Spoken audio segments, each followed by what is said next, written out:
لبيك اللهم لبيك لبيك لا شريك لك لبيك إن الحمد والنعمة لك والملك لا شريك لك لبيك اللهم لبيك لبيك لا شريك لك لبيك إن الحمد والنعمة لك والملك لا شريك لك. بسم اللہ والصلاۃ والسلام علی رسول اللہ. الاحسان ٹی وی کی لائیو نشریات کے اندر ہم آپ کو خوش آمدید کہتے ہیں. آج کا ہمارا جو پروگرام ہے وہ ایام تقدیس کے حوالے سے ہے کہ اور اس کے اندر حرمت والے مہینے کے اندر مقدس ترین ایام ہیں اور ان ایام کے اندر اللہ تبارک و تعالیٰ کے ساتھ ایک تعلق، اس کی معرفت اور اس سے قبولیت لینا اور اس کے لیے کیا کیا طرز عمل اختیار کرنا ہے، اس موضوع پر انشاءاللہ آج ہم گفتگو کریں گے کہ قربانی کس نے کرنی ہے، قربانی کی شرائط کیا ہیں، قربانی کا جو جانور آپ نے خریدنا ہے اس کے اندر کون کون سے صفات اور خصائص ہونے چاہیے، اور اسی طرح جس بندے نے قربانی کرنی ہے اس بندے کے اپنے اندر کون کون سی صفات اور شرائط ہیں جو اللہ تبارک و تعالیٰ اس کے اندر دیکھنا چاہتا ہے، اور قربانی کا جو ماخذ ہے وہ کیا ہے، شرعی حیثیت کیا ہے. انشاءاللہ یہ سوالات اور اس سے ملتے جلتے کئی سارے سوالات ہیں جن کے جوابات انشاءاللہ ہم اپنے علماء کرام سے لیں گے. لیکن پروگرام کے باقاعدہ آغاز کے لیے ہم جاتے ہیں اپنے معزز محترم قاری صاحب کے پاس. قاری طیب بشیر صاحب حفظہ اللہ تعالیٰ آج ہمیں تلاوت کلام پاک کا سننے کا جو شرف ہے وہ عطا کریں گے، بخشیں گے. محترم جناب قاری صاحب. السلام علیکم ورحمۃ اللہ وبرکاتہ. وعلیکم السلام. اعوذ باللہ من الشیطان الرجیم. بسم اللہ الرحمن الرحیم. والفجر وليال عشر والشفع والوتر والليل إذا يسر هل في ذلك قسم لذي حجر ألم تر كيف فعل ربك بعاد إرم ذات العماد التي لم يخلق مثلها في البلاد وثمود الذين جابوا الصخر بالواد وفرعون ذي الأوتاد الذين طغوا في البلاد فأكثروا فيها الفساد فصب عليهم ربك سوط عذاب إن ربك لبالمرصاد فأما الإنسان إذا ما ابتلاه ربه فأكرمه ونعمه فيقول ربي أكرمن وأما إذا ما ابتلاه ربه فقدره وأما إذا ما ابتلاه فقدر عليه رزقه فيقول ربي أهانن كلا بل لا تكرمون اليتيم ولا تحاضون على طعام المسكين وتأكلون التراث أكلا لما وتحبون المال حبا جما كلا إذا دكت الأرض دكا دكا وجاء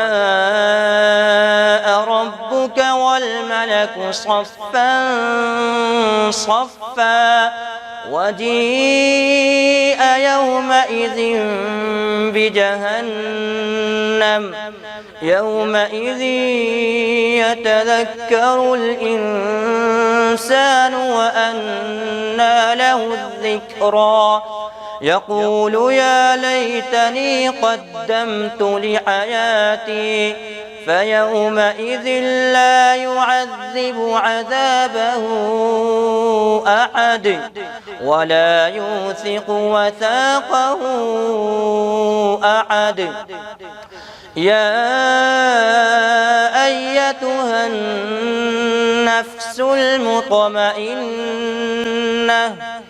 ارجعي إلى ربك راضية مرضية فادخلي في عبادي وادخلي جنتي.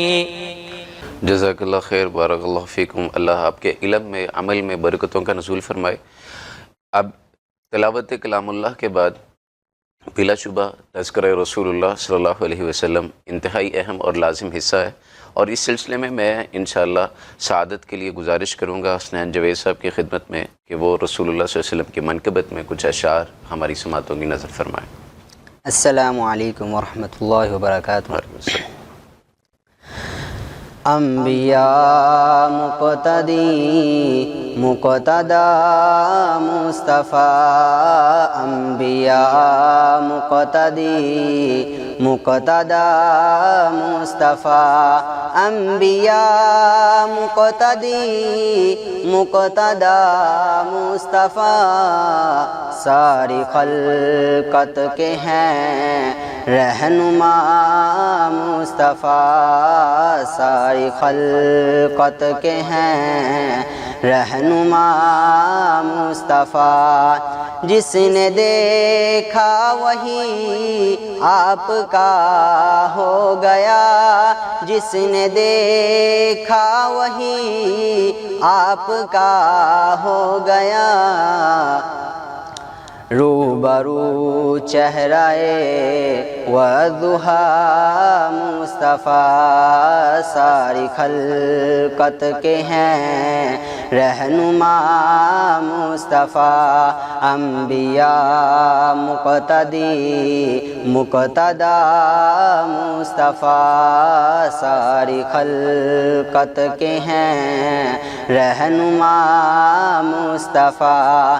وہ گئے معراج پر قدسیوں نے کہا، وہ گئے معراج پر قدسیوں نے کہا، مرحبا مرحبا مرحبا مصطفیٰ، ساری خلقت کے ہیں رہنما مصطفیٰ.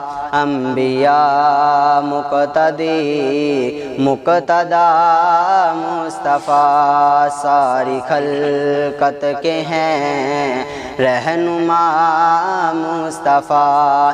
سب گھرانوں سے افضل گھرانہ ہے وہ، سب گھرانوں سے افضل گھرانہ ہے وہ، جس میں ہے فاطمہ عائشہ مصطفیٰ، جس میں ہے فاطمہ عائشہ مصطفیٰ. انبیاء مقتدی مقتدا مصطفیٰ، ساری خلقت کے ہیں رہنما مصطفیٰ. سبحان اللہ، ماشاء اللہ. اللہ آپ کو جزائے خیر دے. بلا شبہ نبی کریم صلی اللہ علیہ وسلم ساری کائنات کے ہادی اور رہبر رہنما ہے، اور انشاءاللہ ہم اپنی گفتگو کا سوالات کا سلسلہ جاری کریں گے، لیکن ایک مختصر سے وقفے کے بعد دوبارہ آپ کی خدمت میں. لبیک اللہم لبیک لبیک لا شریک لک لبیک ان الحمد والنعمت لک والملک لا شریک لک. لبیک اللہم لبیک لبیک لا شریک لک لبیک ان الحمد والنعمت لک والملک لا شریک لک.